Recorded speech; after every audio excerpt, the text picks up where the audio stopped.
ಪ್ರೀತಿಯ 10ನೇ ತರಗತಿಯ ವಿದ್ಯಾರ್ಥಿಗಳೇ, ರಾಜ್ಯಶಾಸ್ತ್ರ ವಿಭಾಗದ ಇವತ್ತಿನ ಈ ಅಧ್ಯಾಯಕ್ಕೆ ನಿಮಗೆಲ್ಲರಿಗೂ ಸ್ವಾಗತ.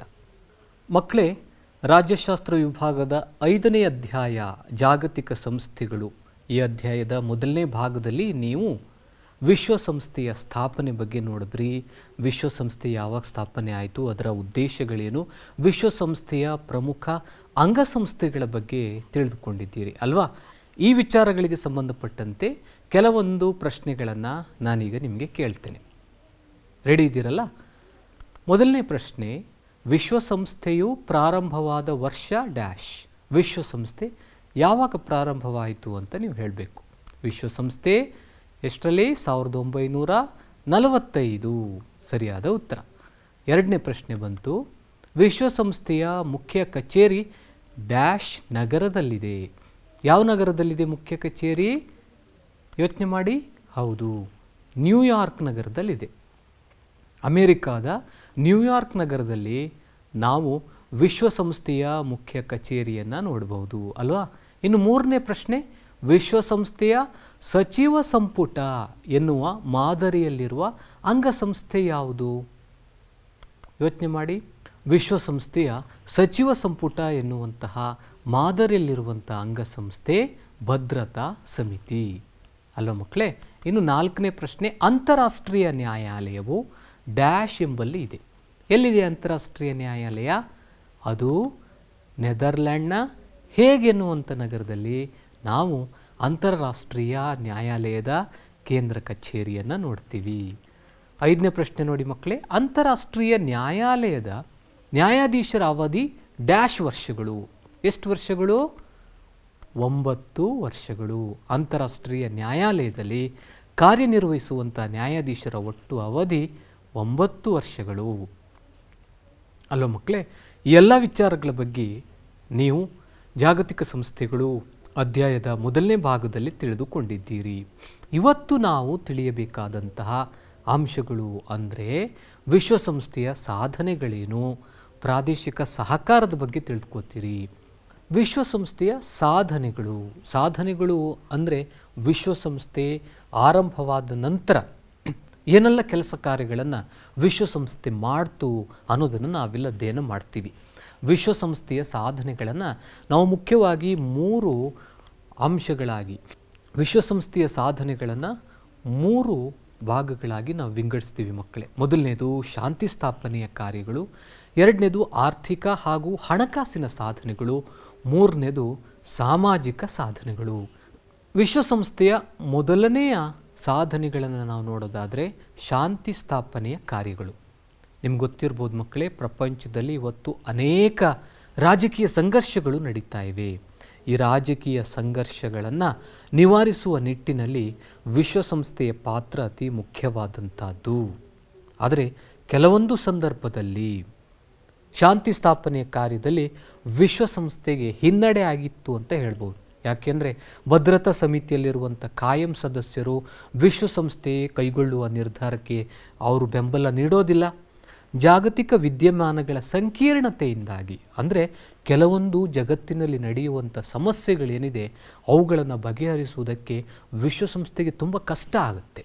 ಈ ಒಂದು ಹಿನ್ನೆಲೆಯಿಂದ ನಾವೇನು ಹೇಳ್ಬೋದು ಅಂದರೆ ವಿಶ್ವಸಂಸ್ಥೆಯ ಸಾಧನೆಯು ಮಿಶ್ರ ರೂಪದಿಂದ ಕೂಡಿದೆ ಅಂತ ನಾವು ಹೇಳ್ಬೋದು. ಕೆಲವೊಂದು ವಿಚಾರಗಳಲ್ಲಿ ವಿಶ್ವಸಂಸ್ಥೆಯ ಸಾಧನೆ ಚೆನ್ನಾಗಿದೆ, ಇನ್ನು ಕೆಲವೊಂದು ವಿಚಾರಗಳಲ್ಲಿ ವಿಶ್ವಸಂಸ್ಥೆಗೆ ಸ್ವಲ್ಪ ಮಟ್ಟಿನ ಹಿನ್ನಡೆ ಆಗಿದೆ ಅನ್ನೋದನ್ನು ನಾವಿಲ್ಲಿ ಗಮನಿಸ್ಬೋದು. ಇನ್ನು ವಿಶ್ವಸಂಸ್ಥೆ ಪ್ರಪಂಚದಲ್ಲಿ ಯಾವುದೋ ಒಂದು ಗಲಭೆ ಇರ್ಬೋದು, ಅಶಾಂತಿಯನ್ನು ಕದಡುವಂತಹ ದುರ್ಘಟನೆಗಳು ನಡೆದಾಗ ವಿಶ್ವಸಂಸ್ಥೆ ಅಲ್ಲಿಗೆ ವೀಕ್ಷಕರನ್ನು ಕಳಿಸ್ಕೊಡುತ್ತೆ. ಕೆಲವು ಸಂದರ್ಭದಲ್ಲಿ ಶಾಂತಿ ಪಡೆಗಳನ್ನು ಕಳಿಸ್ಕೊಡುತ್ತೆ. ಆ ಶಾಂತಿ ಪಡೆಗಳು ಅಥವಾ ವೀಕ್ಷಕರೇನಿದ್ದಾರೆ ಅವರು ಆ ಒಂದು ಸ್ಥಳಕ್ಕೆ ತೆರಳಿ ಅಲ್ಲಿ ಶಾಂತಿಯನ್ನು ಕಾಪಾಡುವಂಥ ಕೆಲಸವನ್ನು ಮಾಡ್ತಾರೆ.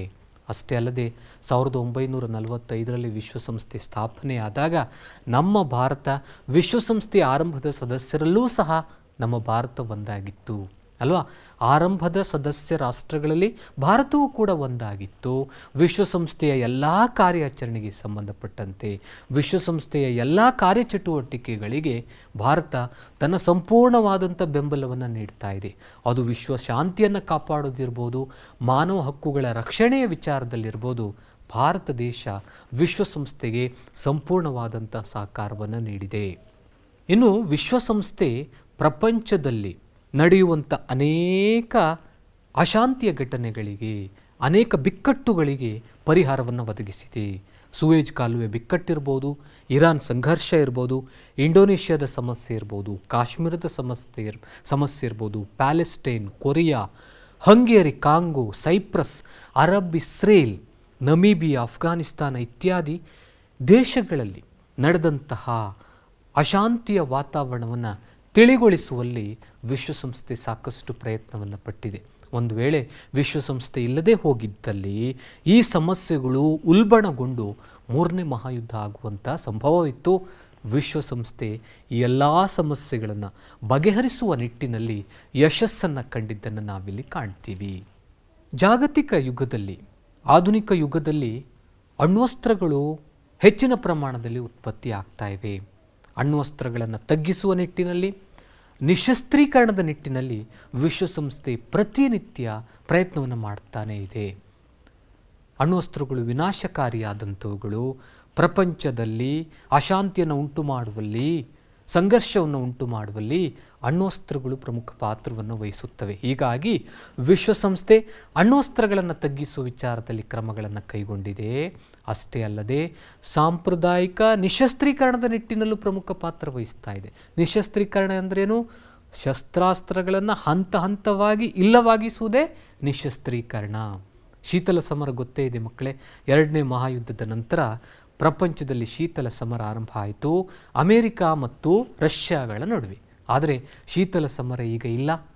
ಹೀಗಾಗಿ ವಿಶ್ವದಲ್ಲಿ ಯಾವುದೇ ರೀತಿಯಾದಂಥ ಅಶಾಂತಿಯ ಘಟನೆಗಳು ನಡೆದರೆ, ವಿಶ್ವದಲ್ಲಿ ಯಾವುದೇ ರೀತಿಯಾದಂಥ ಯುದ್ಧದ ವಾತಾವರಣ, ಯುದ್ಧದ ಸನ್ನಿವೇಶ ಸೃಷ್ಟಿಯಾದರೆ ವಿಶ್ವಸಂಸ್ಥೆ ಸುಲಭವಾಗಿ ಆ ಒಂದು ಕಾರ್ಯಗಳನ್ನು, ಸುಲಭವಾಗಿ ಆ ಸಮಸ್ಯೆಯನ್ನು ಬಗೆಹರಿಸುವಂಥ ಪ್ರಯತ್ನವನ್ನು ಮಾಡುತ್ತೆ. ಯಾಕಂದರೆ ಈಗ ಶೀತಲ ಸಮರ ಇಲ್ಲ. ಶೀತಲ ಸಮರದ ಸಂದರ್ಭದಲ್ಲಿ ವಿಶ್ವಸಂಸ್ಥೆ ಭಾಳಷ್ಟು ಶ್ರಮಪಟ್ಟಿತ್ತು ಶೀತಲ ಸಮರವನ್ನು ಕೊನೆಗಾಣಿಸುವುದಕ್ಕೆ. ಆದರೆ ಇವತ್ತು ಶೀತಲ ಸಮರ ಇಲ್ಲ ವಿಶ್ವಸಂಸ್ಥೆಗೆ, ಜಗತ್ತಿನಲ್ಲಿ ನಡೆಯುವಂತಹ.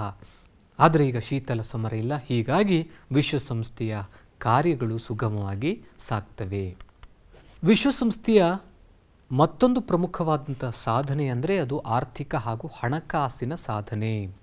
ನೋಡಿ ಮಕ್ಕಳೇ, ವಿಶ್ವಸಂಸ್ಥೆಯ ಸನ್ನದ್ದು ಅಂದರೆ ಪ್ರಿಯಾಂಬಲ್ ಅಂತ ನಾವೇನು ಕರಿತೀವಿ, ಆ ವಿಶ್ವಸಂಸ್ಥೆಯ ಸನ್ನದಿನಲ್ಲೇ ಹೇಳಲಾಗಿದೆ. ಏನಂತ ಹೇಳಲಾಗಿದೆ?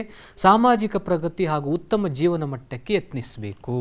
ಬರೀ ಶಾಂತಿ ಸ್ಥಾಪನೆ ಮಾಡೋದು ಮಾತ್ರವಲ್ಲ, ವಿಶ್ವಸಂಸ್ಥೆಯ ಮತ್ತೊಂದು ಮುಖ್ಯವಾದಂಥ ಕೆಲಸ ಸಮಾಜದಲ್ಲಿ ಪ್ರಗತಿ ಉಂಟಾಗಬೇಕು, ಜನರ ಜೀವನ ಮಟ್ಟದಲ್ಲಿ ಸುಧಾರಣೆ ಆಗಬೇಕು ಅನ್ನುವಂತಹ ಒಂದು ಪ್ರಸ್ತಾವನೆಯನ್ನು ನಾವು ವಿಶ್ವಸಂಸ್ಥೆಯ ಸನ್ನದಿನಲ್ಲೇ ಕಾಣ್ತೀವಿ. ಈ ಒಂದು ಕಾರ್ಯವನ್ನು ಸಾಧಿಸುವುದಕ್ಕಾಗಿ ವಿಶ್ವಸಂಸ್ಥೆಯ ಒಂದು ಅಂಗ ಇದೆ. ಅದು ಯಾವುದದು? ಆರ್ಥಿಕ ಹಾಗೂ ಸಾಮಾಜಿಕ ಸಮಿತಿ. ಹೆಸರೇ ಹೇಳುವ ಹಾಗೆ ಆರ್ಥಿಕ ಮತ್ತು ಸಾಮಾಜಿಕ ಸಮಿತಿಯು ಆರ್ಥಿಕ ಕ್ಷೇತ್ರ ಮತ್ತು ಸಾಮಾಜಿಕ ಕ್ಷೇತ್ರಕ್ಕೆ ಸಂಬಂಧಪಟ್ಟಂಥ ಅನೇಕ ಕಾರ್ಯಗಳನ್ನು ಇದು ನಿರ್ವಹಿಸುತ್ತದೆ. ಅಷ್ಟೇ ಅಲ್ಲದೆ ವ್ಯಾಪಾರ ಕ್ಷೇತ್ರದಲ್ಲಿ, ಹಣಕಾಸಿನ ಕ್ಷೇತ್ರದಲ್ಲಿ ನೆರವನ್ನು ನೀಡುವಂಥ ಉದ್ದೇಶದಿಂದ ಒಂದು ಒಪ್ಪಂದವನ್ನು ಮಾಡಿಕೊಳ್ಳಲಾಯಿತು. ಅದನ್ನು ನಾವು ಗ್ಯಾಟ್ ಅಂತ ಕರಿತೀವಿ. ಗ್ಯಾಟ್ ಅಂದರೆ general agreement on tariffs and trade. ಕನ್ನಡದಲ್ಲಿ ಇದನ್ನು ಸುಂಕ ಮತ್ತು ವ್ಯಾಪಾರದ ಸಾಮಾನ್ಯ ಒಪ್ಪಂದ ಅಂತ ಕರಿತೀವಿ. ಇನ್ನು ಆರ್ಥಿಕ ಹಾಗೂ ಹಣಕಾಸಿನ ಸಾಧನೆಗೆ ಸಂಬಂಧಪಟ್ಟಂತೆ ವಿಶ್ವಸಂಸ್ಥೆಯ ಪ್ರಗತಿ ಯೋಜನೆ, ಇಂಗ್ಲೀಷ್ನಲ್ಲಿ ಇದನ್ನು the United Nations Development Programme, ಇದು ಸಹ ಉತ್ತಮವಾದಂಥ ಒಂದು ಯೋಜನೆ. ವಿಶ್ವ ಬ್ಯಾಂಕ್ ಇದೆ, ಇಂಟರ್ನ್ಯಾಷನಲ್ ಮಾನಿಟರಿ ಫಂಡ್, ಅಂತಾರಾಷ್ಟ್ರೀಯ ಹಣಕಾಸಿನ ನಿಧಿ ಇದೆ. ಇಂತಹ ಹಣಕಾಸಿನ ಸಂಸ್ಥೆಗಳು ವಿಶ್ವಸಂಸ್ಥೆಯ ಸಹಯೋಗದೊಂದಿಗೆ ಕಾರ್ಯವನ್ನು ನಿರ್ವಹಿಸ್ತಾ ಇವೆ. ಆ ಮೂಲಕ ಜಗತ್ತಿನ ಆರ್ಥಿಕ ಹಾಗೂ ಹಣಕಾಸಿನ ವಿಚಾರದಲ್ಲಿ ವಿಶ್ವಸಂಸ್ಥೆ ನೆರವನ್ನು ನೀಡ್ತಾ ಇದೆ.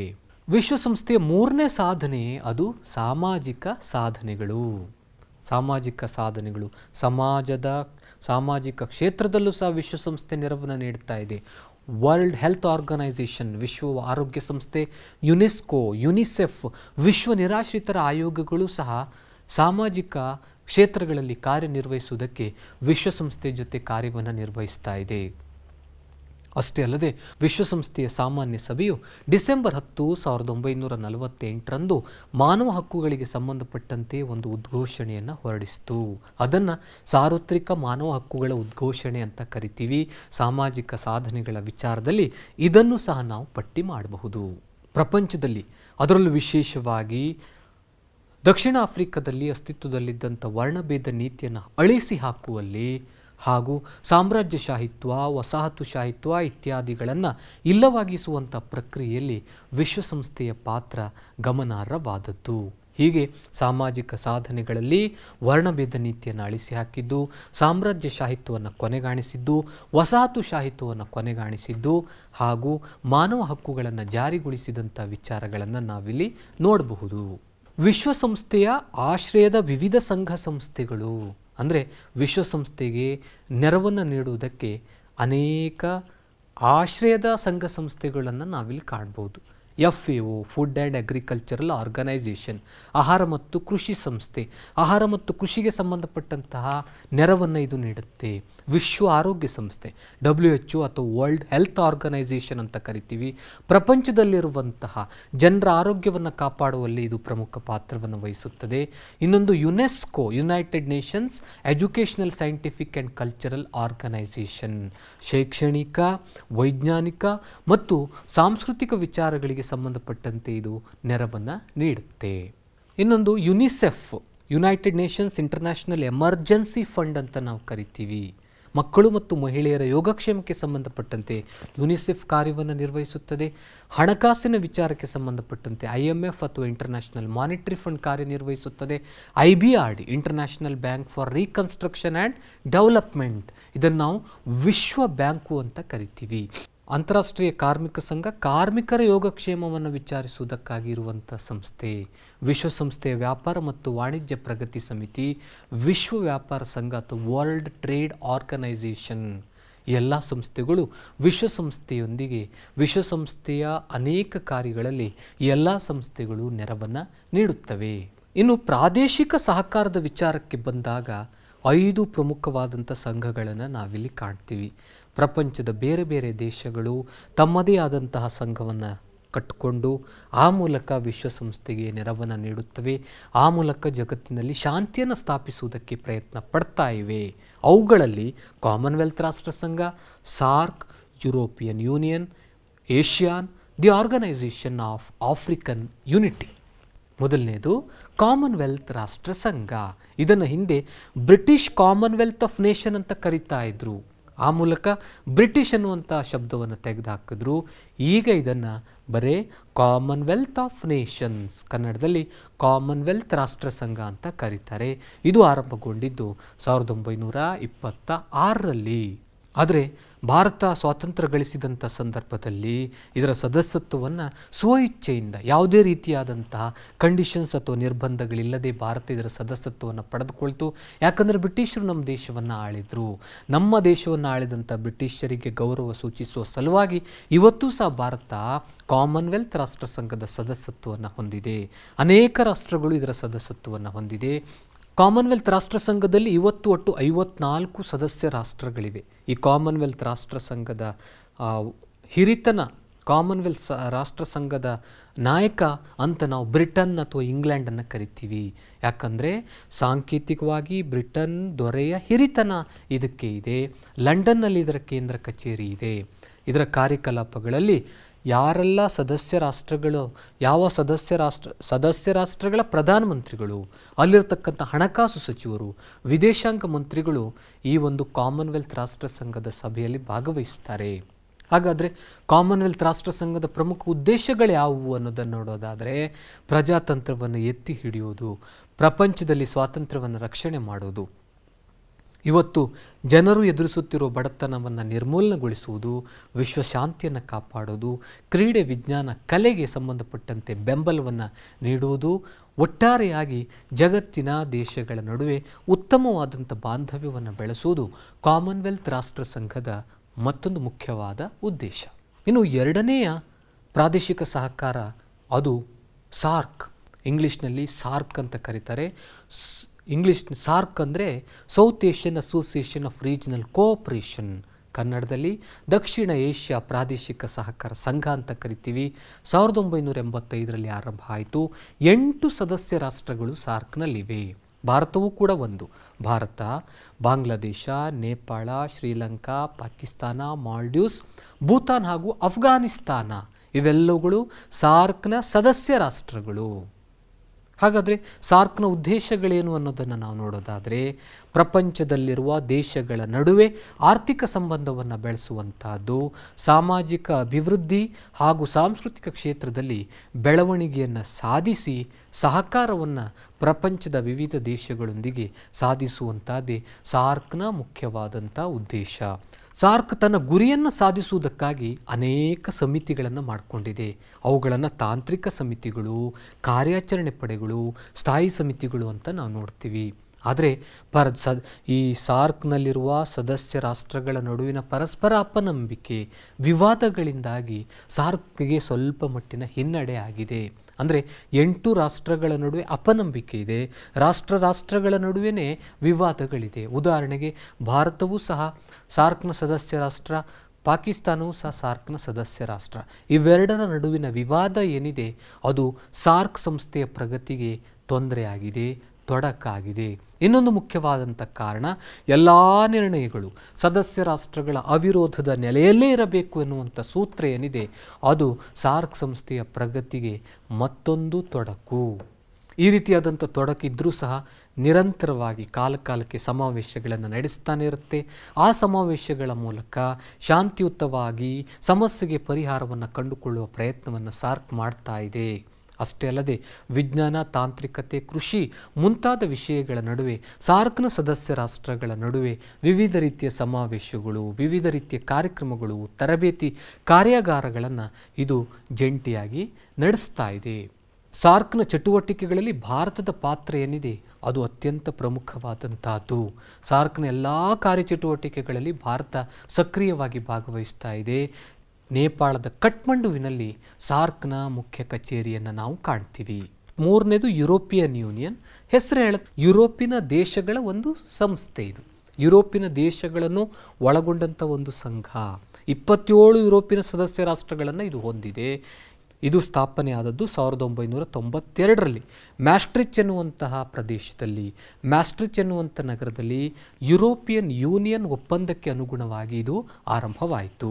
ಯುರೋಪಿಯನ್ ಯೂನಿಯನ್ನ ಮುಖ್ಯ ಕಾರ್ಯಗಳೇನು ಅನ್ನೋದನ್ನು ನಾವು ನೋಡೋದಾದರೆ, ಸದಸ್ಯ ರಾಷ್ಟ್ರಗಳ ಮಧ್ಯೆ ಸಮಾನ ಏಕ ಮಾರುಕಟ್ಟೆ ಇರುವಂಥದ್ದು, ಒಂದೇ ರೀತಿಯಾದಂಥ ಕರೆನ್ಸಿಯನ್ನು ಚಲಾವಣೆಗೆ ತರುವಂಥದ್ದು, ಸಮಾನ ಕೃಷಿ ಪದ್ಧತಿ ಹಾಗೂ ವ್ಯಾಪಾರ ಧೋರಣೆ ಮುಂತಾದಂಥ ಉದ್ದೇಶಗಳನ್ನು ಇದು ಹೊಂದಿದೆ. ಯುರೋಪಿಯನ್ ಯೂನಿಯನ್ನ ಮುಖ್ಯ ಅಂಗಸಂಸ್ಥೆಗಳು ಅಂದರೆ, ಇದು 4 ಮುಖ್ಯ ಅಂಗಸಂಸ್ಥೆಗಳ ಮೂಲಕ ಕಾರ್ಯವನ್ನು ನಿರ್ವಹಿಸುತ್ತೆ.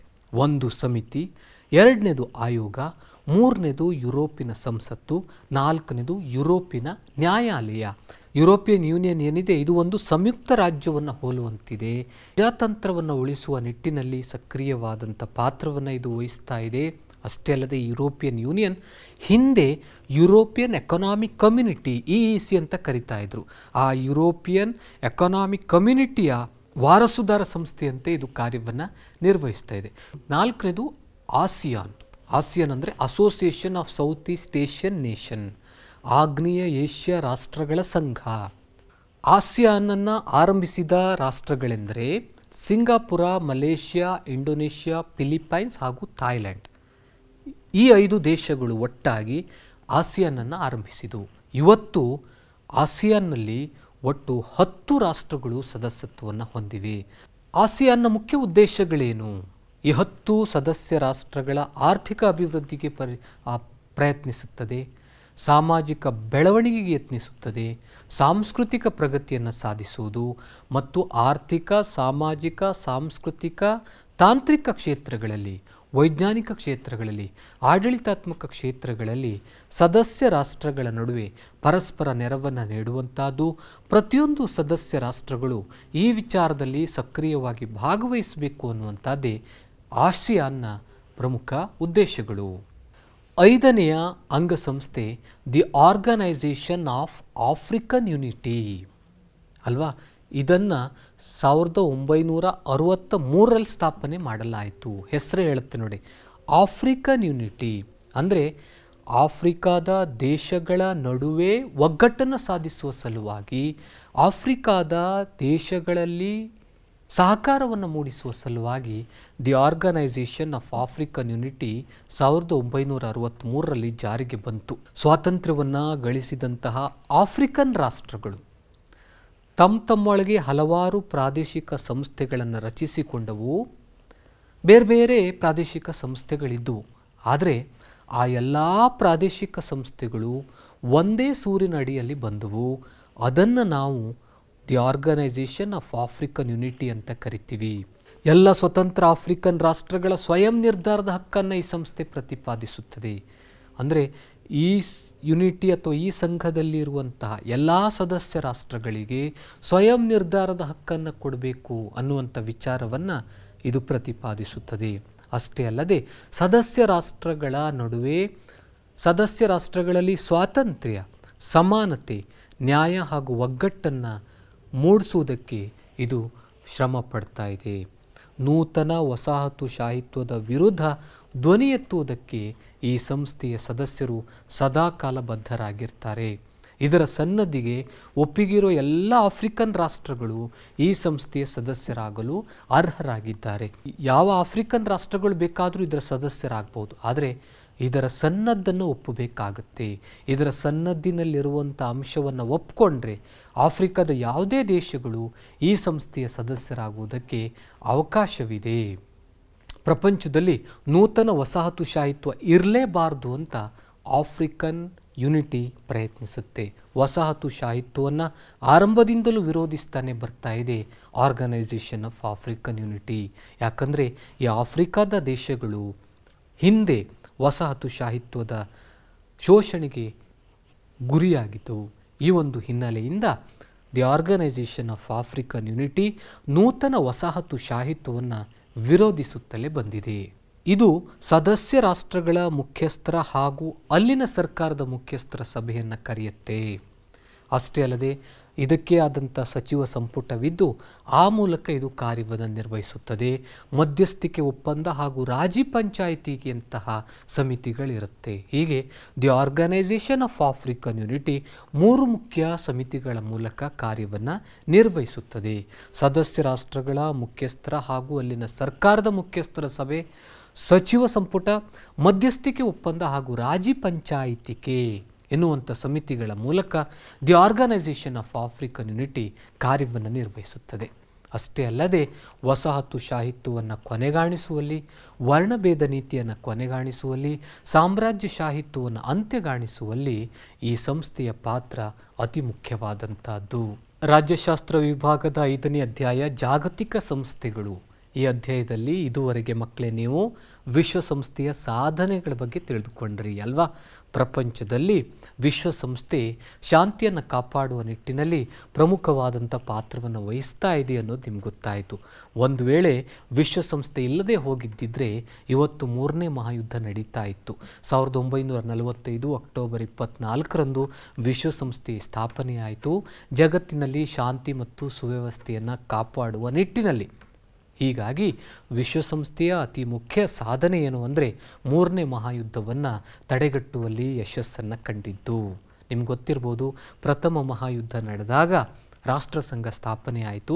ರಾಷ್ಟ್ರಸಂಘದ ವಿಫಲತೆಯೇ 2ನೇ ಮಹಾಯುದ್ಧಕ್ಕೆ ಕಾರಣವಾಯಿತು.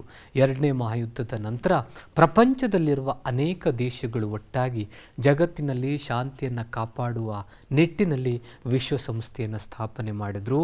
ಹೀಗಾಗಿ ವಿಶ್ವಸಂಸ್ಥೆ ಶಾಂತಿಯಷ್ಟೇ ಅಲ್ಲದೆ ಆರ್ಥಿಕ ಕ್ಷೇತ್ರದಲ್ಲಿ, ಸಾಮಾಜಿಕ ಕ್ಷೇತ್ರದಲ್ಲಿ ಸಾಕಷ್ಟು ಸಾಧನೆಯನ್ನು ಮಾಡಿದೆ.